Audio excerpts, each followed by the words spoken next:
Yo, what's up, my peeps out there in internet land? Said coming back at you once again. I had said for those who watched me in my first video that I'm probably gonna come back with a second video.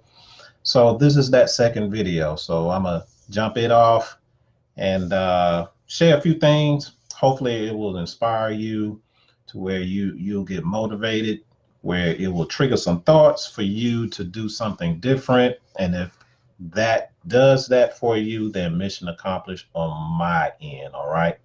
So I'm gonna let Facebook, um, I'm gonna let the algorithm do what it's supposed to do, and let get out some notification that I'm going live, and then we'll get started here shortly. All right. Lethal, what's going on? Thanks for jumping on. Ms. Owens Meeks, thanks for jumping on. Okay. Elijah, thanks for jumping on. I see y'all as you jumping on.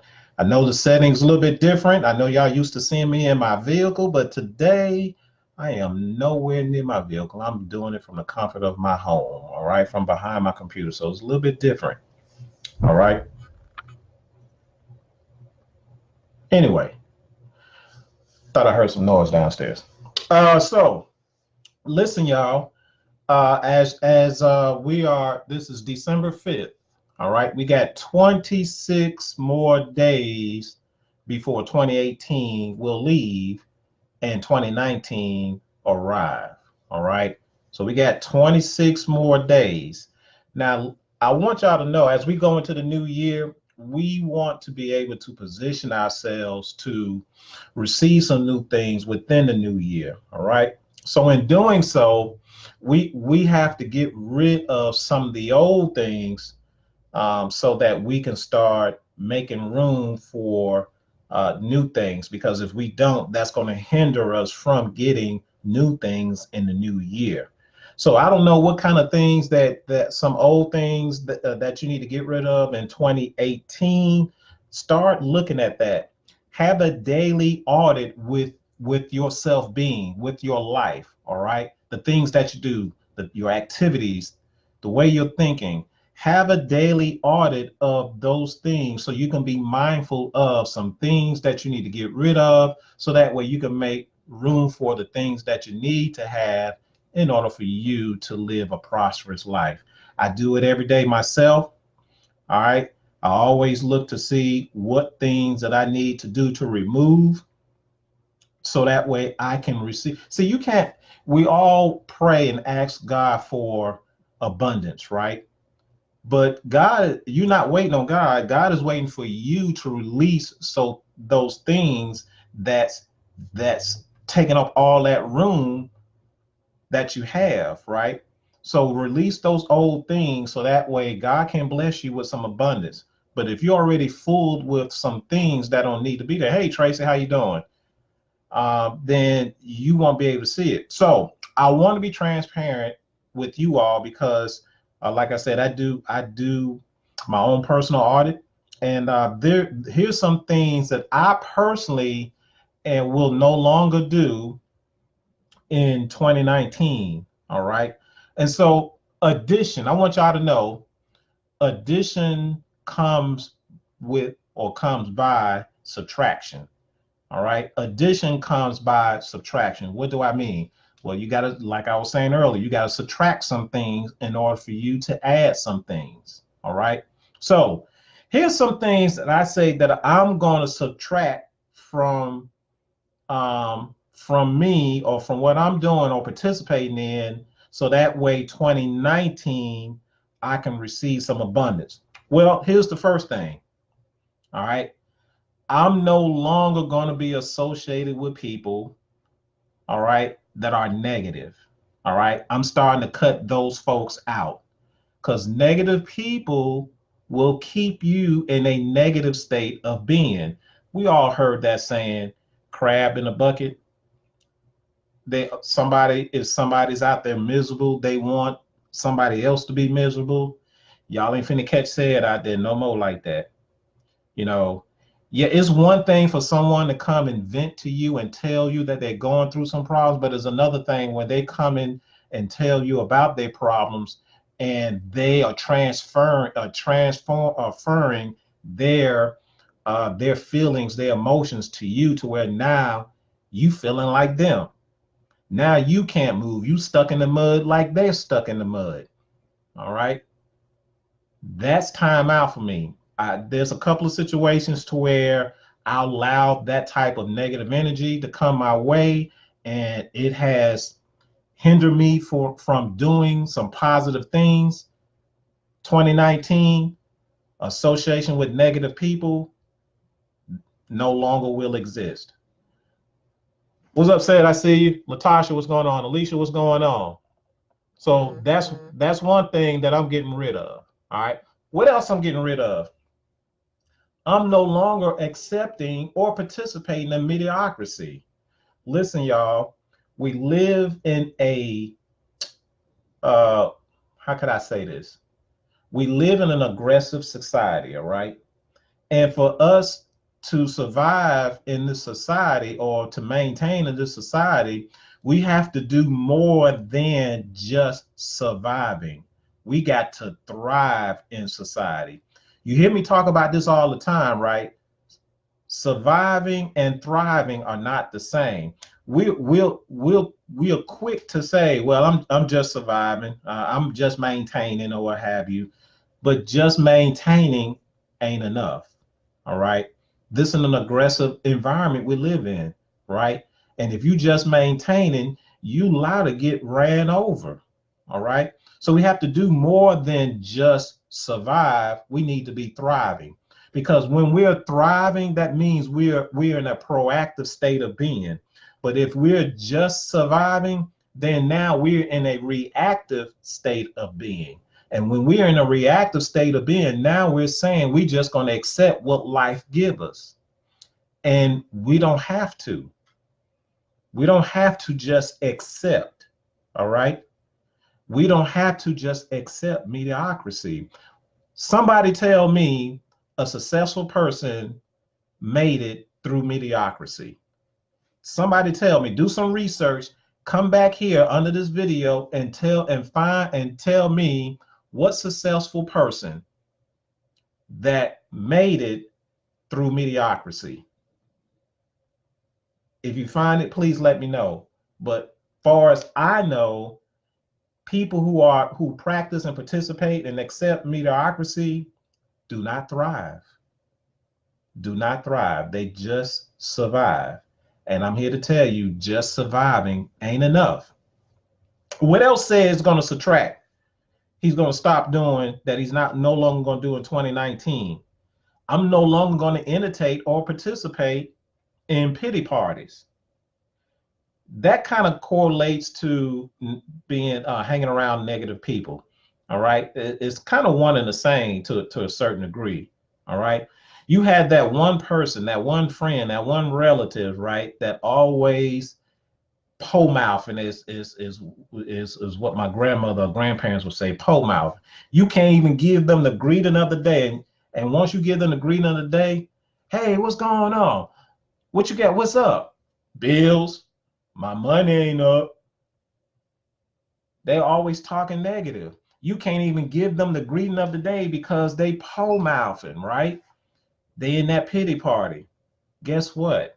I'm not entertaining or participating in pity parties, because that's stunting my growth. I'm trying to thrive, and I can't be thriving if I'm hanging around with people all the time that constantly be in this pity party, right? They always have this thing where is always negative about every single thing, all right? And they want somebody to be in pity with them, so they can nag, then go back and forth and nag with each other. Nope, negative energy. What else I'm no longer going to do? I'm no longer going to lend out money to family or friends. It's time out for that, right? A lot of people tend to think, okay, and these are the ones who are close to me, tend to think that I'm sitting on a bank. They look at the cars that I drive, they look at the house that I live in, and they seeing some things, right? They seeing my financial transformation or whatnot, and they tend to think that I'm sitting on a bank. said it's not sitting on a bank. All right. You don't know the hell that my wife and I go through as far as acquiring these things and maintaining these things. But all you're doing is seeing the come up or the results of the come up, but you didn't see the process of the come up. You don't know the hell we went through in order for us to get what we got. But when we out there on our grind, we're thinking about the people that's up under our household, not about the people who's not up under our household. So the money that we earning, we saving, we stacking, we investing, we building is not for no one else but for us. But most importantly, who else is most importantly for is our future generations.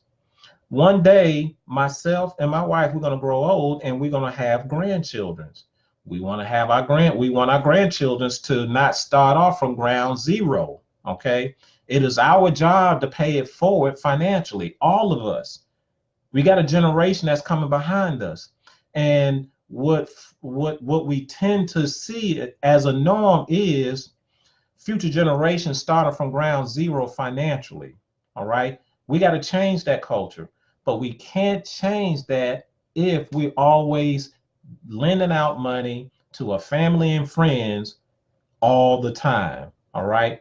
So my point is, instead of me lending out money, I'm gonna lend out more money advice. Okay.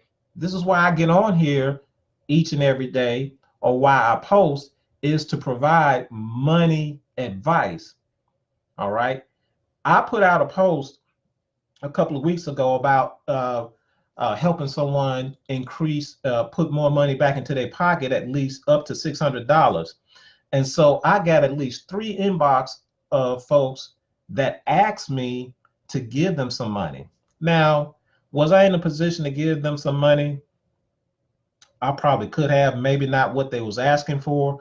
But then I thought about it and I'm like, well, I have children, I have a wife, I'm a provider, I have financial obligations here myself, right? So that comes first. Now, I am a giver, okay? But some people tend to take that too far, especially family members, all right? So come 2019, said is not lending out any money. Said it's going to be lending out money advice. I'm going to show you how to go get your own fish instead of me giving you fish, because I'm not helping you if I'm continually giving you fish, right? It's far more better that I can show you how to go get your own fish. But I'm more than just an enabler if I continue giving you fish, right? So those are my things right now that I had to do some self-auditing on, to say, okay, here's some things I need to subtract from what I'm doing, participating in, so that way 2019 I can receive some abundance. All right. Not to say I didn't receive an abundance in 2018, but I feel as though that I could have been further along in 2018 had I not been doing or participating in these things that I just mentioned. So I asked the question for you all: what things rhetorically, what things can you subtract from your life to where you can start seeing some abundance, or seeing your life start changing, whether it's in a relationship, whether it's from your health and wellness, your finances, or what have you? What things can you subtract or stop doing to where now you can start seeing some addition, some multiplication? All right. We're not living life to get to experience subtraction. We're here for abundance. Abundance means multiplication, or adding, or multiplying. All right. When we adding or multiplying, then that's when we know we're living an abundant lifestyle. But if we're subtracting, then we're living in a poverty lifestyle. All right. So if you feel as though you're living in a poverty lifestyle, subtract those poverty lifestyle habits. All right. Subtract those lifestyle habits. Then you'll start seeing some addition and multiplication. All right. Just want to jump on here real quick, short video. Actually, this was a little bit longer than the first one though. But listen, y'all, we're about to go into 2019. 2018 is soon to be gone. All right. Don't wait to 2019 to start saying, well, I'm gonna start at the top of the year and start doing better. Start now. Okay. Start cutting out them things now. Start doing the positive things now, so that way you can build some momentum up going into 2019. So that way you have a good start, a good head start in 2019. There's nothing against the rules of saying of you having a head start on anything. Everybody should have a head start on something, especially in life. And if we have an opportunity to get a head start in life, by all means, seize that opportunity. But we can't do that if we're still dealing with negative things. Subtract those negative things, and you'll start seeing some addition and multiplication. All right. This is your boy, Cedric Jenkins, coming at you live from Montgomery, Alabama, right here in my home office. Y'all know how I do. Creator, founder of Your Money Matters. All right. Y'all have a blessed Wednesday, and we'll talk at y'all later. All right.